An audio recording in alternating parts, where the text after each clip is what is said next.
Apa hubungan antara qadha, qadar, dan sifat optimis? Yang pertama, kita harus memahami bahwa beriman kepada qadha dan qadar itu artinya kita percaya bahwa apapun yang terjadi, baik itu sesuatu yang baik, menyenangkan, atau sesuatu yang buruk, itu semua adalah atas kekuasaan Allah. Beriman kepada qadha dan qadar itu artinya ketika kita menginginkan sesuatu terjadi seperti ini, tetapi malah terjadi di luar kehendak kita, maka kita harus yakin bahwa itu semua adalah atas kuasa Allah. Nah, misalkan kita pengen belajar karena pengen pintar, ternyata nggak pintar, atau kita sudah bekerja keras ternyata nggak sukses. Misalkan kita belajar sampai kuliah sampai berpendidikan tinggi, ternyata belum tentu menjamin kita menjadi orang sukses. Kita bekerja keras ternyata belum tentu menjamin kita menjadi orang sukses. Kita belajar keras ternyata belum tentu menjamin kita menjadi orang pintar. Seakan-akan segala sesuatu itu sangat tidak ada yang pasti. Dalam situasi yang tidak pernah pasti itu, kita harus selalu yakin bahwa itu semua terjadi atas kuasa Allah. Pertanyaannya, mengapa segala sesuatu dibuat seakan-akan misteri, tidak pasti? Orang belajar giat belum tentu pintar, orang kerja keras belum tentu sukses, dan seterusnya. Segala sesuatu di dunia itu tidak ada yang pasti. Mengapa dibuat semuanya tidak pasti? Jawabannya adalah agar kita selalu berpengharapan atau menyerahkan segala harapan-harapan kita hanya kepada Allah. Lah, orang kalau bisa menyerahkan harapannya kepada Allah, maka akan melahirkan yang namanya sifat tawakal. Tawakal itu namanya dalam bahasa Indonesia adalah optimis. Tawakal bukan pasrah, tawakal itu optimis. Optimis itu artinya penuh harapan. Tapi optimis itu bukan percaya diri, tapi penuh harapan. Penuh harapannya bukan kepada diri sendiri, tapi optimisnya penuh harapan kepada Allah.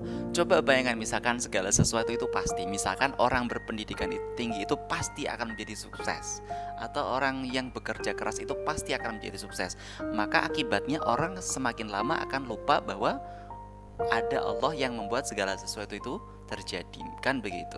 Maka kita harus tawakal atau optimis.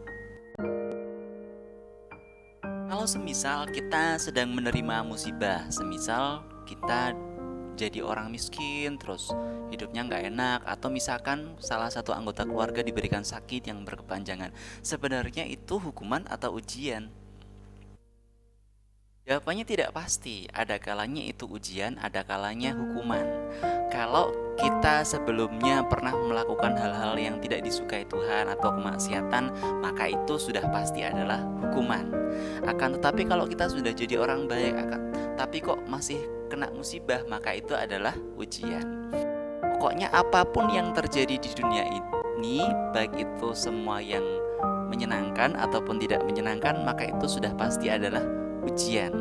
Seperti disebutkan dalam Al-Quran, Bismillahirrahmanirrahim, wa nabluukum bisyarri wal khairi fitnah, bahwa kami, Tuhan itu bilang, kami akan mengujimu dengan kebaikan atau dengan keburukan, yang dua-duanya itu adalah ujian. Jadi kalau kita jadi orang miskin ataupun orang kaya, dua-duanya adalah sama-sama ujian. Tidak hanya musibah, nikmat pun ada kalanya juga ujian. Jadi miskin itu ujian, kaya pun juga ujian. Semua yang diterima di dunia adalah ujian. Miskin ujian, kaya juga ujian.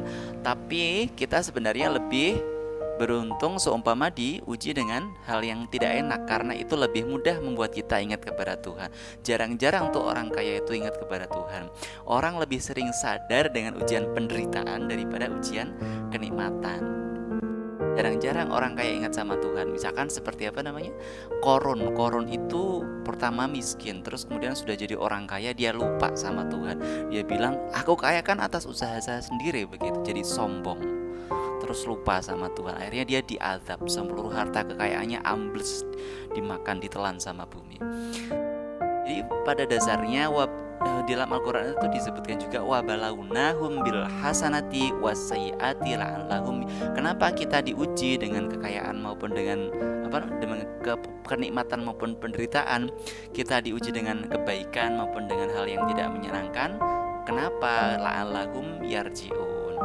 Jadi agar semua manusia itu bisa kembali kepada Allah. Ada yang bertanya, kalau semua takdir itu sudah ditetapkan, bagaimana dengan adanya pawang hujan? Orang minta hujan terus turun hujan gitu. Pawang hujan dan takdir mubrom. Nah, saya perlu menjelaskan sekali lagi bahwa contoh takdir mubrom itu adalah misalnya seperti adanya kematian, bencana alam, hari kiamat, hujan, jenis kelamin, orang jadi laki-laki atau perempuan, warna kulitnya gelap atau putih. Sedangkan takdir mu'alak itu contohnya adalah seperti orang orang belajar jadi pandai, orang menjaga pola hidupnya sehingga dia menjadi sehat. Terus orang jadi kuat karena makan dan sebagainya. Orang mudah bergaul sehingga banyak teman, itu adalah takdir mu'alak. Nah, kasus pawang hujan itu seperti kasus sholat istisqa, di mana hujan itu adalah ketetapan Allah dan sholat istisqa atau pawang hujan itu adalah ikhtiar manusia. Nah, dalam kasus pawang hujan dan sholat istisqa, orang minta sholat istisqa itu Tuhan kan tidak selalu dalam seketika itu menurunkan hujan. Bisa jadi tidak selalu, banyak juga kasus-kasus orang setelah sholat istisqa berhari-hari dan tidak turun hujan. Pas waktu Nabi Musa juga ada tuh kisah Nabi Musa padahal yang imamin tuh sholat istisqa dan tidak turun hujan, gimana coba itu. Nah, terus orang minta terus ada cerita orang sowan ke Gus Bah terus mengeluh, orangnya tuh habis mimpin sholat istisqa dan gak hujan. Pagi pripun niki kok mboten turun hujan. Nah, terus orangnya wadul sama Gus Bah, Gus, kula sholat istisqa kok ora udan-udan. Gus Bah bilang, lah terus lek kon ndonga nggo apa Gus? Kata Gus Bah, lah ben ketokne awake dhewe kawula. Maka tugas kita yang paling utama kan berdoa. Masalah dikabulkan dan tidak dikabulkan itu kan urusannya Allah dan kuasanya Allah. Kok kita yang maksa-maksa? Maka kita harus punya cara berpikir bahwa kalau kita berdoa dan kita diberi sama Allah, maka itu Allah sedang menunjukkan kemurahannya. Kalau pas kita berdoa dan tidak diberi, maka itu Allah berarti sedang menunjukkan kemahakuasaannya, bahwa Dia adalah zat yang tidak bisa diatur-atur. Meh diberi dan tidak diberi kan sekehendak-hendaknya Tuhan. Kok kita sendiri yang maksa? Tapi meskipun tidak diberi, kita tetap harus berbaik sangka kepada Allah bahwa selalu ada hal yang baik dan kesudahan yang baik di balik apa yang ditakdirkan sama Allah.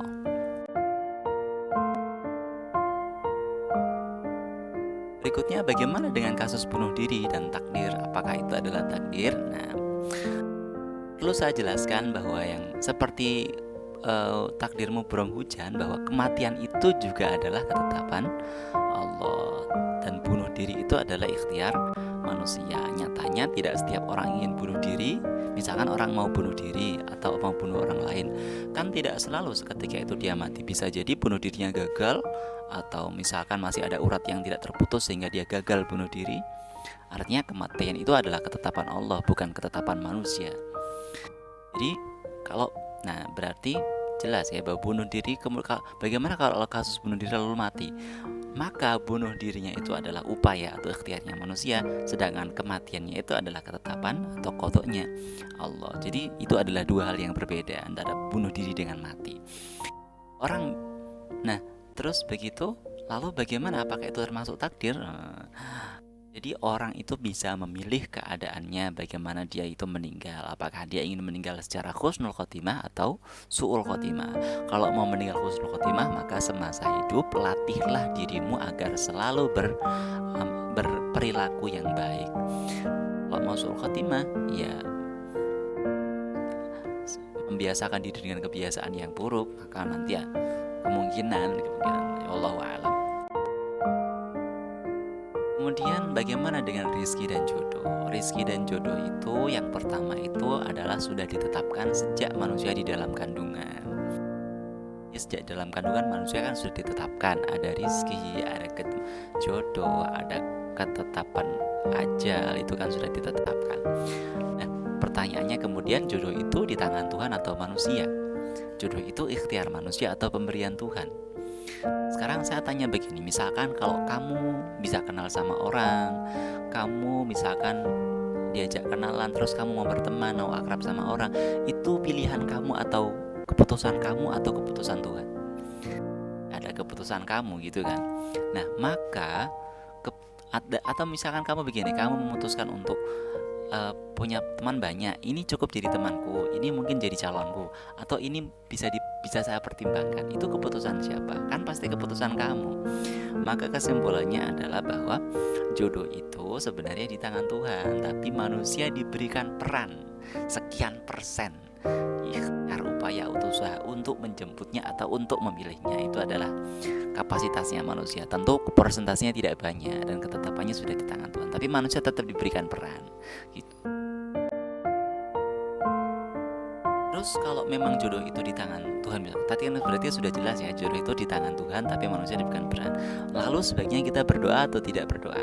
Nah, seumpama kita berdoa minta dijodohkan sama seseorang, sama si A, ternyata setelah kita berdoa, bagaimana jika takdir yang bukan orang itu? Ya, kita seperti tadi, jika kita berdoa dan diberi, maka itu Allah sedang menunjukkan kemurahannya. Tetapi jika kita berdoa dan tidak diberi, maka Allah sedang menunjukkan bahwa Allah zat yang tidak bisa, bahwa Allah zat yang maha kuasa untuk mengabulkan atau tidak mengabulkan. Allah itu zat yang kuasa untuk memberi dan tidak memberi. Tapi tugasnya kita sebagai manusia, sebagai hamba adalah untuk berdoa, dan memberi atau tidak memberi adalah tugasnya Allah, adalah kekuasaannya Allah.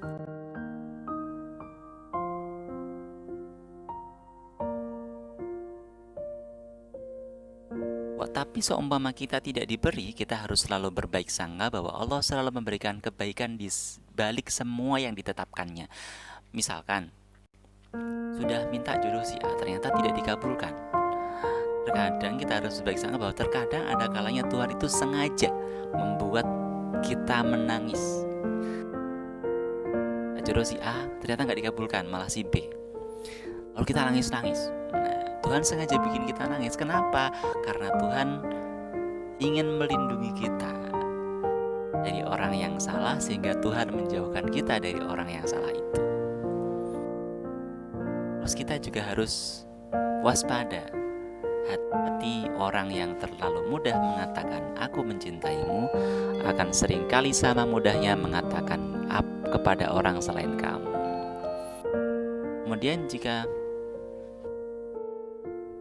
Kemudian kalau pas kamu berdoa, kamu jangan kegeeran, aku sudah berdoa kok nggak dikabulkan, siapa bilang gitu. Bahkan takdir itu bisa jadi begini, jika Tuhan mentakdirkan kamu mendapatkan jodoh si A, maka Tuhan juga akan mentakdirkanmu berdoa seperti itu. Jadi kamu berdoa sendiri itu juga adalah takdir Allah. Jadi sebelum Allah mentakdirkan kamu dapat si A, Tuhan mentakdirkan kamu untuk berdoa agar minta dijodohkan sama si A.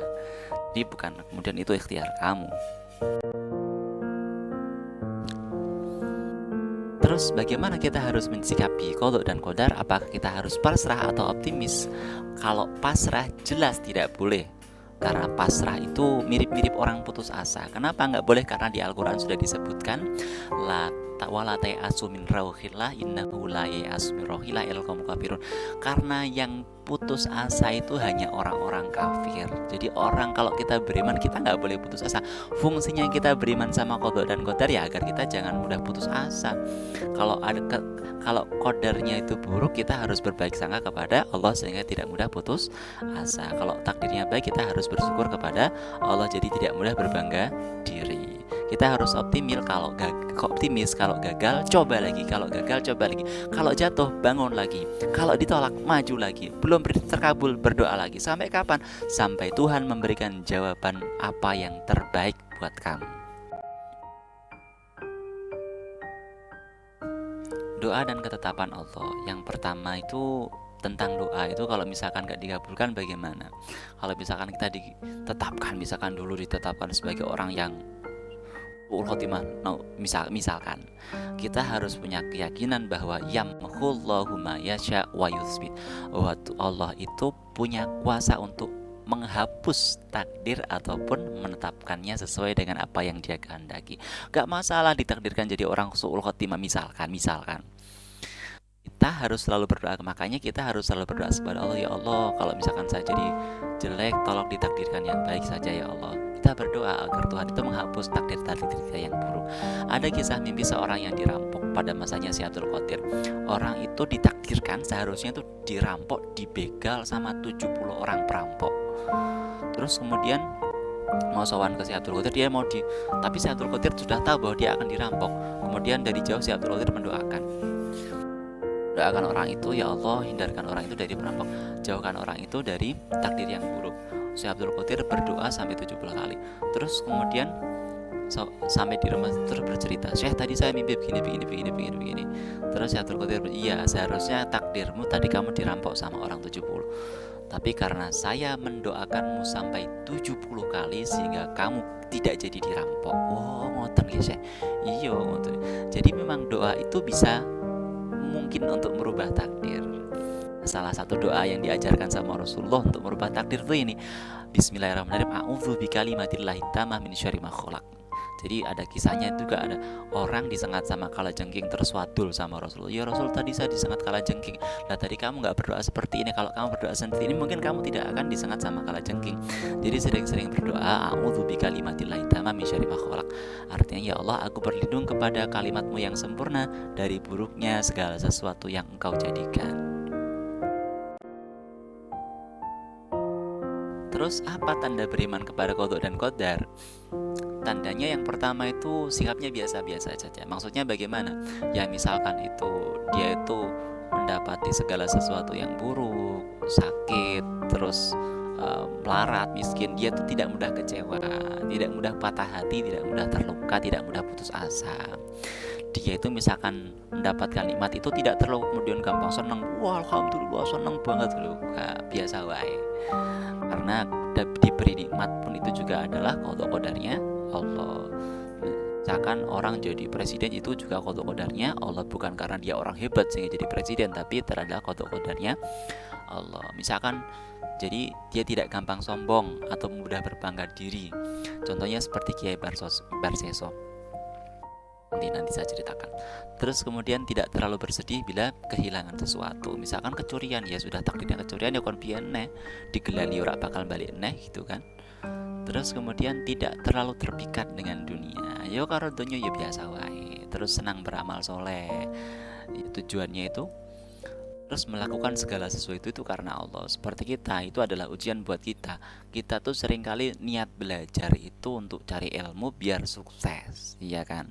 Nah, padahal sukses dan tidak sukses itu adalah qada qadarnya Allah. Pintar dan tidak pintar adalah qada qadarnya Allah. Jadi kita cari ilmunya jangan karena pintar atau tidak pintar, jangan karena sukses atau tidak sukses, tapi carilah ilmu niatnya karena Allah. Jadi pintar atau tidak pintar itu terserah Allah, udah selesai. Terus kemudian bagaimana agar kita tidak mudah mengeluh?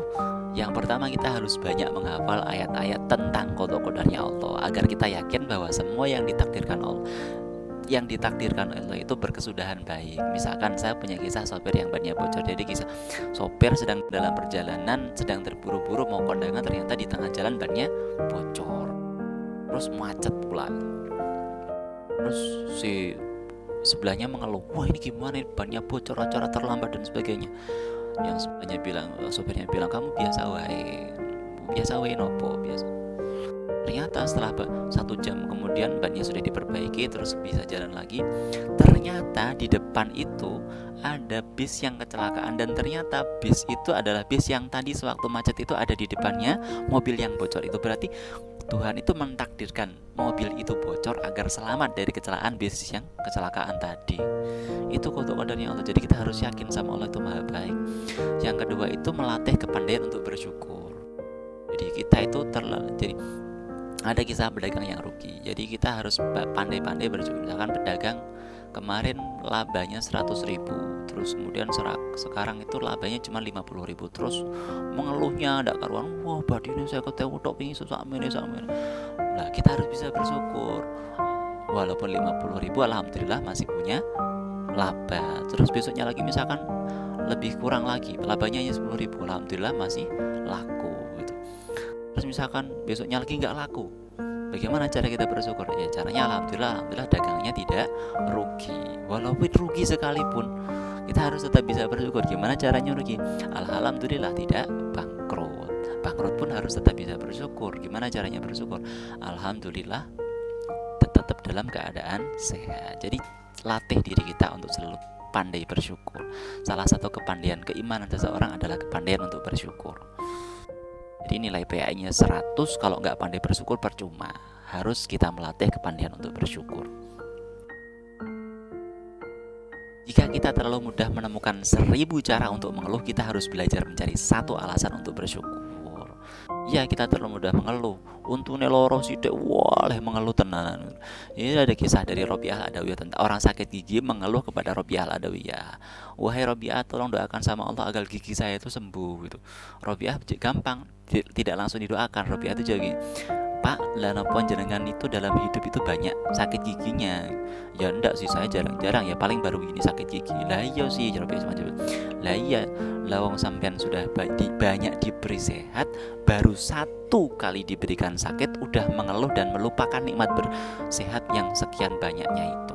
Akhirnya oh iya ya, orang itu sadar, terus kemudian tidak jadi meminta sembuh, terus menikmati sakit giginya. Jadi ada kalanya itu kita harus menikmati hal-hal yang tidak enak agar kita bisa bersyukur terhadap nikmat-nikmat yang Tuhan berikan ketika kita diberikan kenikmatan. Sebenarnya inti iman kepada qada dan qadar itu apa? Yang pertama itu kita harus meyakini bahwa hidup ini sepenuhnya adalah ujian. Diberikan kaya itu juga ujian, diberikan miskin juga ujian. Meyakini bahwa Allah itu maha kuasa untuk menetapkan takdir atau merubahnya.